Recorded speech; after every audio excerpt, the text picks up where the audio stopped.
6 de la mañana con 45 minutos. Amigos y amigas, tengan ustedes muy buenos días. Bienvenidos a nuestro segmento de opinión y análisis de NotiHoy, correspondiente a este 16 de noviembre del año 2021. El Consejo Nacional de Salarios se reunió por primera vez este año, la semana pasada, justamente para analizar el tema salarial. De acuerdo a la ley, tanto el sector empleador como el sector trabajador deben reunirse para fijar el salario del próximo año, en este caso del 2022. En esta primera reunión que se dio el 9 de noviembre, hubo 3 exposiciones de técnicos del INEC, del Banco Central y del Ministerio de Finanzas. Allí se exhibieron varias cifras. Por ejemplo, en el 22, para el año 2022, se proyecta una inflación del orden del 1.28%, el crecimiento calculado es del 2.85% y el desempleo se ubica en un 4.9%.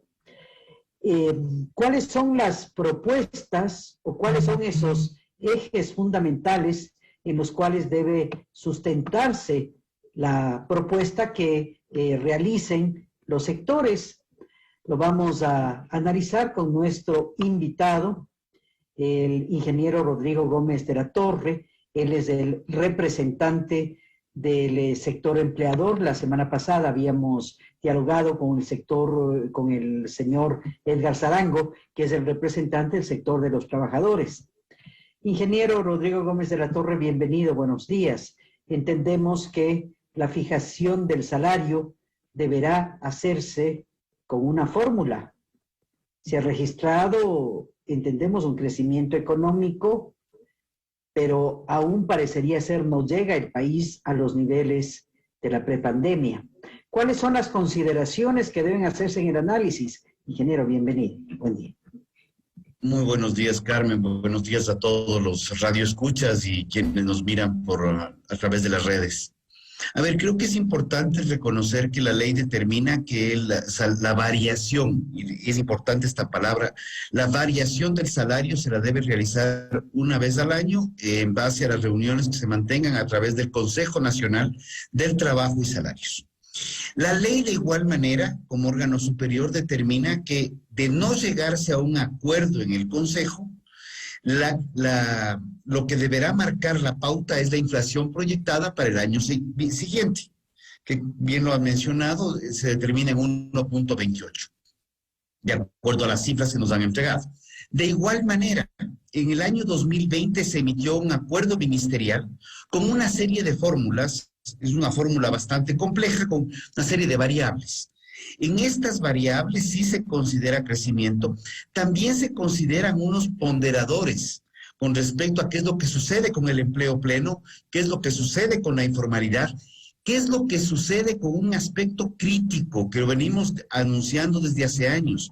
No es solamente un tema de salarios o de empleo, sino también de productividad laboral, porque la productividad laboral estará directamente vinculada a la competitividad de los sectores. Y de igual manera, como lo ha mencionado, el crecimiento económico que se estima todavía está muy por debajo de lo que teníamos en la prepandemia. O sea, viendo las cifras proyectadas al 2024, recién a finales del 2023, o sea, todavía a 2 años más, estaríamos llegando a equiparar la realidad que teníamos a diciembre del 19. Entonces, lo que hemos planteado es ser cautos y buscar mecanismos de atacar el principal problema, empleo. Ya. Ahora, en el diálogo que mantuvimos con el señor Zarango, él decía, bueno, fue oferta de campaña del presidente de la República una elevación de $500 y se debería trabajar en función de esta propuesta de campaña, que es parte de su programa, de elevar los $500 en el transcurso de estos años de gestión. Ese debería ser el objetivo. ¿Cuál es su posición al respecto? Creo que yo entiendo perfectamente bien lo que son las ofertas de campaña. Y creo que tenemos algunas que podríamos estar en concordancia y otras en discrepancia. Pero, por ejemplo, un tema que vemos importante es que también teníamos una oferta de una reforma laboral que también está en pendiente. Necesitamos una reforma laboral, porque como digo, si bien el salario es importante, y es importante para quienes tienen empleo, y de esos el salario básico para la parte que le compete, ¿qué es lo que está sucediendo con la gran mayoría de gente que no tiene empleo? Con elevaciones antitécnicas de salarios, no generamos empleo. Y aunque me duela tener que decirlo, esta ley tributaria que se está planteando, dentro de las exenciones que plantea, las deducciones que se tenían antes para las empresas, están eliminando una de las deducciones más importantes para generar empleo, que es la doble deducibilidad del trabajador por el primer año. O sea, el incentivo a crear nuevos empleos se va. Y además le ponemos impuesto temporal por una sola vez, que ya va para la tercera, al patrimonio. Le subimos los impuestos a un grupo de la población y les reducimos los beneficios a todos. Entonces, la liquidez, tanto de hogares, familias y empresas, se verá mermada el próximo año 2020. Entonces, ahí les puedo también... Perdón, el 22, perdón, gracias. Sí, estamos mermando la liquidez para el 22, con lo cual generarse una contratación adicional, inclusive retirando el beneficio del aporte, que es algo que lo trataremos abiertamente con el ministro el día miércoles, o sea, el día de mañana, realmente es algo que sí me llama mucho la atención. Pero como digo, el salario es importante, pero es fundamental atacar el problema de raíz, el empleo en el Ecuador. Ya, totalmente de acuerdo, el empleo es fundamental, la generación de fuentes de trabajo, pero también la situación de los hogares ecuatorianos golpeados por esta crisis de la pandemia, la economía doméstica se ve sumamente golpeada.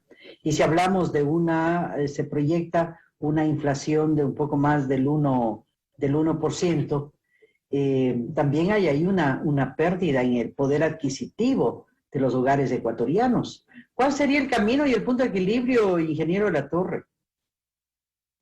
Tal vez no me puedo aventurar a decir qué es lo que va a pasar mañana. Sí creo que la mejor solución es llegar a un acuerdo. Y los acuerdos sí hemos podido llegarlos una vez en materia salarial, otras veces en otros términos, pero creo que el acuerdo siempre será la mejor solución porque genera confianza a los sectores. Y apuntaremos a buscar un acuerdo. Y si no hay acuerdo... Pero ¿bajo qué líneas? ¿Bajo qué líneas, ingeniero? Porque más bien siempre nos han acostumbrado ustedes a que no existan acuerdos y es el gobierno el que fija siempre la elevación salarial. El año pasado no hubo elevación salarial. A ver, ¿cuáles son esas líneas? Analizar cómo están las cifras. Ya dentro de las cifras técnicas, primero analizar que hay un porcentaje de la población que tiene empleo que se ve vinculada, digamos, al beneficio del incremento salarial. Luego, que la población con empleo es el 33% de la población ecuatoriana y que tenemos un 70% que está en desempleo.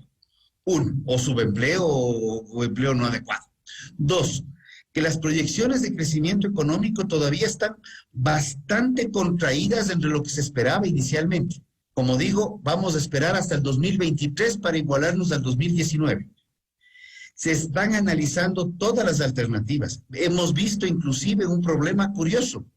Después de la Ley de Justicia Laboral del 2015, la productividad laboral en el Ecuador ha caído sustancialmente. Entonces, como que las leyes no crean empleo, pero sí lo destruyen.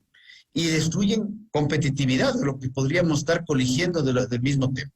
Yo esperaría ver con mucha cautela nuevamente los análisis que nos presente el Ministerio del Trabajo en la aplicación de la fórmula, porque el acuerdo ministerial del 2020 tiene los betas y deltas. Estos betas y deltas son factores de corrección que básicamente son muy discrecionales. Entonces, lo que el ministerio ponga nos justificará y lo que nosotros digamos lo podremos justificar, porque no son valores como lo que tenemos, crecimiento, inflación, son valores concretos. Estos de aquí son valores muy discrecionales. Yo quiero tomar del 21 al 17, o quiero tomar al 15, al 2015, para sacar esas variaciones. Yo confío plenamente que el día de mañana tendremos una reunión cordial, como siempre, pero... Rodrigo, interrumpo. En la reunión de mañana aún no se van a analizar propuestas. Ya se analizan. ¿Ya se analizan propuestas mañana? No. Ya se analizan. Son 2 reuniones. Ya. En la primera nos han entregado cifras. La mañana es la segunda reunión. Habrá que ver que salga humo. No sé de qué color todavía, pero que salga humo positivo. Pero la propuesta del sector empleador, ¿cuál va a ser? No elevación, énfasis en la creación y generación de fuentes de empleo. ¿Esa va a ser la propuesta del sector empleador? A ver, hablemos así en confianza. Sí, nadie nos escucha, además, Rodrigo. Exacto. Entonces, como nadie nos escucha, anoche hemos tenido una reunión de más o menos 2 horas en la cual hemos analizado las diferentes visiones, tanto del sector productor para nacional, industrias, exportaciones, agricultura, turismo, es un sector que está muy afectado todavía. Y vamos a correr nuevamente cifras hoy tarde, y hoy noche tendremos una siguiente reunión. Entonces, ni siquiera podría aventurarme a decir sector empleador, claro. No podría decirle que tenemos una cifra, pero creo que vamos caminando a una comprensión para atacar el problema social que estamos viviendo. Buscar mecanismos de generación de empleo, buscar mecanismos de llegar a un acuerdo en materia salarial, pero un acuerdo sustentado en cifras y en la técnica. Y las cifras, lamentablemente, son públicas, no es que hay donde perderse. Y si bien estamos viendo una proyección de crecimiento de la inflación para el 2022, todavía la contracción de la inflación y la deflación que hemos venido viviendo los últimos años, con una inflación que viva hacia abajo y hacia abajo, ha sido sostenida. Y como digo, no solamente para considerar el periodo pandemia, sino pre-pandemia, ya veníamos arrastrando problemas. Bien, estaremos pendientes. Entonces, ¿está prevista para qué hora mañana la reunión? La segunda reunión son 3, de acuerdo a la ley. A partir de las 3 de la tarde estaremos en el Ministerio del Trabajo, tomando mucho café muy cordialmente y tratando de buscar una solución a un problema estructural e integral. Claro, considerando los elementos de un sector y de otro, ¿no? Yo creo que justamente esos son los acuerdos, tratar de aproximar los disensos para lograr esos consensos. Ojalá alguna vez en la historia nos den, salga ese humo blanco y digamos, habemos de acuerdo, y que no sea el gobierno el que fija finalmente. Carmen, yo creo que hay que pensar en los 3 sectores. Hay que pensar en el sector de los trabajadores.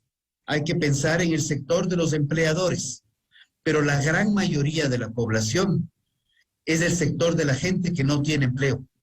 Y creo que en ellos hay que pensar mucho más.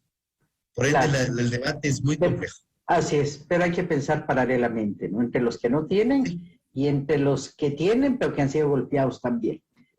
Y obviamente las condiciones del sector productivo ecuatoriano también. En fin, un tema complejo, sensible, dada la situación y la crisis que enfrenta el país en todos los órdenes. Muchas gracias, ingeniero Rodrigo Gómez de la Torre, por haber estado con nosotros. Muy gentil. 6:59, vamos.